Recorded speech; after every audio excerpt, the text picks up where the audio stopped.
Bonjour. Je retourne à Barsac, à côté de Sauternes, pour goûter la chartreuse de Coutette en millésime 2016. J'ai eu l'occasion plus d'une fois de vous parler des vins de cette région. La dernière fois, je vous ai parlé de climat, c'est bien le château Coutette est tout près. C'est vraiment très peu de distance. C'est un château que j'ai visité il y a plusieurs années, à l'automne, et je me suis retrouvé en plein brouillard, ce brouillard qui est évidemment cadeau du ciel dans cette région et qui permet le développement du botrytis. Je vous rappelle d'ailleurs que le botrytis, ce champignon, est présent toute l'année dans le vignoble et quelque part se réveille à l'automne avec l'humidité des brouillards. Les champignons se transforment en spores lorsqu'ils sont au repos, y compris les champignons que nous mangeons. C'est le même phénomène. Et d'ailleurs, je vous rappelle que quand vous cueillez des champignons, il faut couper à ras du pied et surtout pas les arracher parce que les racines, qu'on appelle le mycélium, c'est avec ça qu'ils se reproduisent. Et si vous arrachez tout, ils ne peuvent pas se reproduire et les espèces, évidemment, ont tendance à disparaître. Ce botrytis, donc, qui se développe surtout le matin avec les brouillards, a besoin, en revanche, l'après-midi, de vent et de soleil pour poursuivre sa maturation. Parce que si ça se transforme en humidité permanente, alors là, c'est la pourriture grise qui s'installe et c'est une catastrophe. Le domaine lui-même, c'est une quarantaine d'hectares. Et le deuxième vin, les chartreuses, représentent chaque année très peu de production. Au niveau des cours, on est environ 15% à peu près plus cher que son voisin, le Doisiden, de la famille du Bordieu. La caractéristique du secteur, c'est une proportion d'ailleurs de Sauvignon relativement importante, puisque là, dans ces pagements, on a 2/3 de sémillon et même 3/4 de sémillon et 1/4 de Sauvignon et un tout petit peu de muscadelle, ce qui est quand même assez différent de Climat, ce qui n'est pas loin non plus, où c'est quasiment 100% sémillon. Ils font depuis pas mal d'années un vin blanc sec, Opalie, qui a été encensé par la critique. Je suis beaucoup moins enthousiaste. Nous allons donc goûter cette chartreuse. Alors pourquoi la chartreuse? Tout simplement parce que la bâtisse du château Coutette est une chartreuse. D'ailleurs très jolie, avec un patio et des jolis bassins. Ils ont également des pièces un peu musées avec les pressoirs à l'ancienne, dont ils sont très fiers. 2016 a été un très beau millésime dans le Sauternais.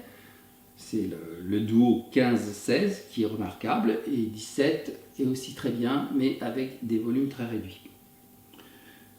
2016-2015, il est encore trop tôt à mon avis pour les départager. Ce sont des millésimes, des vins qui donnent des vins complets, très typés. Et on peut y aller de confiance. C'est la famille Bali qui, depuis près de 50 ans, est propriétaire. Nous allons donc goûter cette chartreuse en millésime 2016.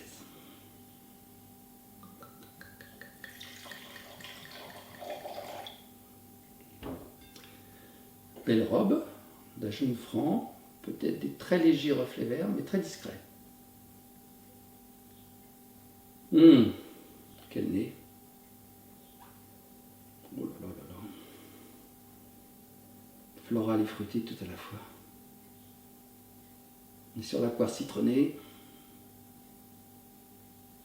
des notes un peu poivrées, très fines, très discrètes.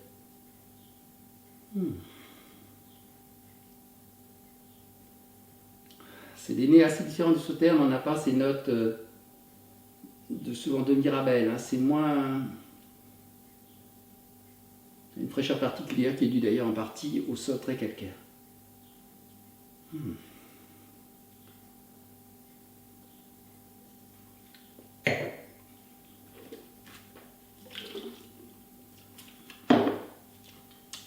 C'est très, très frais, c'est dû bien sûr à l'acidité, mais aussi au fait qu'à Coutette, les vins sont moins chargés en liqueur que dans d'autres secteurs. Donc évidemment, comme en plus c'est un deuxième vin, ça reste relativement léger, mais c'est très onctueux en bouche.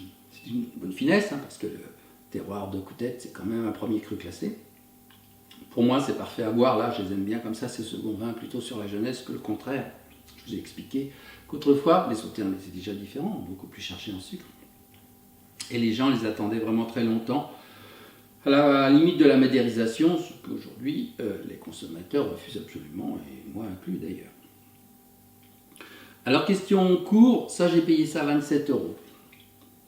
Disons que par rapport au lion de Sudiro, dont j'ai déjà fait une vidéo, c'est moins bien placé quand même, hein, parce que les lions de Sudiro sont plus corsés et ont encore plus de caractère. Mais ce qu'il faut comprendre, c'est que Sudiro, c'est plus de 100 hectares et ils ont une marge de manœuvre au niveau des tris et des sélections que n'a absolument pas Coup-Tête. Hein.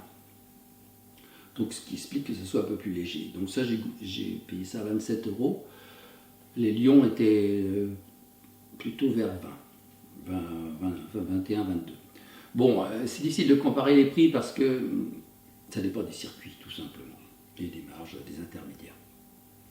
Donc en fait, si vous aimez bien les vins de la région, il faut goûter avant la Chartreuse Coup-Tête et ensuite les lions de Sudiro. Voilà, en tout cas, le rapport qualité-prix est très bon de toute manière.